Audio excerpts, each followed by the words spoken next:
খুব মজাদার স্পাইসি চটপটা স্বাদের চিকেন ফ্রাই তৈরির রেসিপি। প্রিয় ভিউয়ার্স, সবাইকে আমন্ত্রণ জানাচ্ছি হুমায়রা's সিম্পল কুকিংয়ে। আর আজকে যে রেসিপিটা আমি আপনাদের সাথে শেয়ার করব, সবচেয়ে প্রথমে যে কথাটা আপনাদের মনে আসবে, ভাববেন উরি বাবা, ড্রাম স্টিক দিয়ে তৈরি করা হয়েছে, না জানি এর ভেতরে খাওয়ার সময় কি গন্ধটাই না লাগে। আমি আপনাদেরকে একেবারেই বলে দিই, এই জিনিসটাই আপনারা এখানে পাবেন না। যারা গন্ধের জন্য, বিশেষ করে ড্রাম স্টিক ফ্রাই খেতে পছন্দ করেন না, তাদের জন্য একেবারে পারফেক্ট একটা রেসিপি।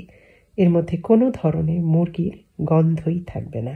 সেই টিপসটাই আমি আপনাদের জানিয়ে দেব, আমার সাথেই থাকুন। চামড়া ছাড়ানো চাকু দিয়ে চিড়ে নেওয়া লেগ পিসগুলি আমি এখন একটা প্রসেস করব।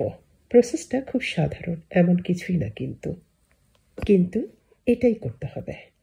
আমি একটা হাঁড়িতে সমস্ত লেগ পিস নিয়ে এখন যাবতীয় মশলা দিয়ে দিচ্ছি। আমি যা দিচ্ছি, আপনারা যদি এর বেশি কিছু দিতে চান সেটাও দিতে পারেন। সব গরম মশলা, তেজপাতা, স্টার অ্যানিস, দারচিনি, ছোট এলাচ, কালো গোলমরিচ, লবঙ্গ, আমি সবই দিয়েছি। পরিমাণে আর কি বলবো, আমি ডেসক্রিপশন বক্সে পরিমাণ দিয়ে দিয়েছি, সেগুলি দেখে নিতে পারেন। আর দিয়ে দিলাম পানি, আমি 2 কাপ পরিমাণ পানি দিয়েছি।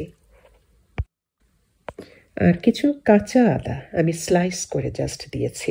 এগুলি এখন আমি চুলাতে ফুটিয়ে নিব ঠিক না, আসলে আমি জাস্ট ঘড়ি ধরে 10 মিনিট জাল দেব।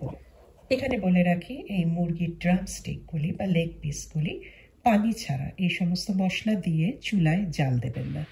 সেক্ষেত্রে এই মুরগির লেগ পিস যখন রান্না করবেন বা ফ্রাই করবেন, খুবই কিন্তু মুরগির মাংসের সেই গন্ধটা কিন্তু থাকবে। পানি দিয়ে এটা এভাবেই আমি 10 মিনিট জাল দিচ্ছি। কিছুটা তো সেদ্ধ হয়েই যাচ্ছে, আর কাজের কাজ ওইটাই হয়েছে। এই মাংস আমি ফ্রাই করব যখন, কোনো গন্ধ থাকবে না।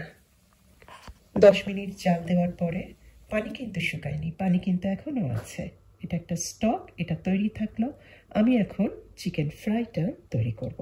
আমি অন্য একটা চুলায় তেল দিয়েছি। এখানে আপনারা বাটার বা ঘিও ব্যবহার করতে পারেন, তবে আমি দিয়েছি সাদা তেল। ফ্রাই করব বলে তেলের পরিমাণটা কিছুটা বেশি দিয়েছি। মাংসটা তেলের মধ্যে দিয়ে আমি আস্তে আস্তে বিভিন্ন ধরনের মশলাপাতি দেব। প্রথমেই দিচ্ছি রসুন বাটা, এটা ফ্রেশ রসুন বাটা, এটা আমি নিজে তৈরি করেছি। আর এটা কিন্তু এর ভিডিওটা আমি ডেসক্রিপশন বক্সে বা আই বাটনে দিয়ে দেবো, আপনারা দেখে নিতে পারেন। এইরকমভাবে রসুন বেটে কিন্তু 1 মাস পর্যন্ত সংরক্ষণ করতে পারবেন নর্মাল ফ্রিজে। কিছুটা লবণ দিয়েছি, লবণটা আগে কখনোই আমি দেই নাই, এভাবেই দিচ্ছি। আর আস্তে ধীরে নাড়াচাড়া করছি, মশলাও দিচ্ছি। এখন দিয়েছি কিছু ধনে গুঁড়া, কিছু জিরা গুঁড়া। আপনারা ড্রামস্টিকের পরিমাণ অনুযায়ী সেই মতো মশলাপাতি দেবেন। আর এভাবেই মিডিয়াম হিটে কিন্তু ভাজছি। এভাবে ভাজতে ভাজতে এখন দিয়েছি কিছু স্পাইসি সস, এটা স্পাইসি চিলি সস, আপনারা টমেটো সসও কিন্তু দিতে পারেন।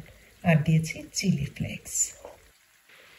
চুলার আঁচটা মিডিয়াম থেকে একটু লো হিটে রেখে আমি নাড়াচাড়া করে ভাজছি।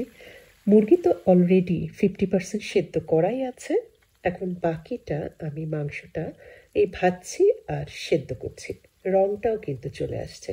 ভাজতে ভাজতেই দিয়ে দিলাম জুলিয়ান শেপে কাটা কিছু ফ্রেশ আদা আর কাঁচামরিচটা আমি কিছুটা ফেলে দিয়েছি, তা না হলে কিন্তু কাঁচামরিচ তেলের মধ্যে একেবারে ফেটে যেতে পারে। ভাজছি, আরও কিন্তু কিছুক্ষণ ভাজতে হবে। আর এর মধ্যে কিন্তু আমি পাশের চুলাতেই যে স্টকটা বাকিটা আছে, মুরগি সেদ্ধ করার পানিটা, সেটাই একটু একটু করে দিয়ে দিচ্ছি। এই পানিটা তো প্রচণ্ড ফ্লেভারফুল, একটু একটু করে 2-1 টেবিল চামচ করে দেবেন। আর মুরগিটা নাড়াচাড়া করে ভাজতে থাকবেন। সামান্য কিছুটা লেবুর রসও চিপে দিয়েছি, একটু টক টক স্বাদের জন্য। আর একটু স্পাইসি করার জন্য ক্র্যাশ করে দিয়েছি ফ্রেশ কালো গোলমরিচের গুঁড়া। রান্না মোটামুটি হয়ে গিয়েছে, আরও কিছুক্ষণ জাস্ট ভাজতে হবে মিডিয়াম হিটে রেখে। এখন দিয়ে দিলাম শীতের ফ্রেশ ধনেপাতা কুচি। এটা চাইনিজ ধনেপাতা, বাংলাদেশে যে ধনেপাতাটা পাওয়া যায় সেটাও দিতে পারেন। মোটামুটি 15 মিনিটের মতো আমি ভেজেছি। ড্রামস্টিকগুলি কিন্তু ভাজা হয়ে গিয়েছে। এই তো তৈরি হয়ে গেল খুব মজাদার একটা চটপটা স্বাদের স্পাইসি পানিতে সেদ্ধ করে ড্রাম স্টিক কীভাবে ফ্রাই করবেন সেটার রেসিপিটা একটু অন্য রকমের। অনুরোধ করব অন্তত একবার করবেন, আর আমার কথার সত্যতা একেবারেই পেয়ে যাবেন। এতে কোনো ধরনেরই মুরগির কোনো গন্ধই থাকে না। এইভাবেই করবেন, এই শীতের মধ্যেই করবেন চিকেন ফ্রাই, সবাই পছন্দ করবে। রেসিপি পছন্দ হলে অনুরোধ করব অবশ্যই আমার চ্যানেলকে সাবস্ক্রাইব করে আমার চ্যানেলের সাথেই থাকবেন। সবাইকে অনেক ধন্যবাদ। আল্লাহ হাফেজ।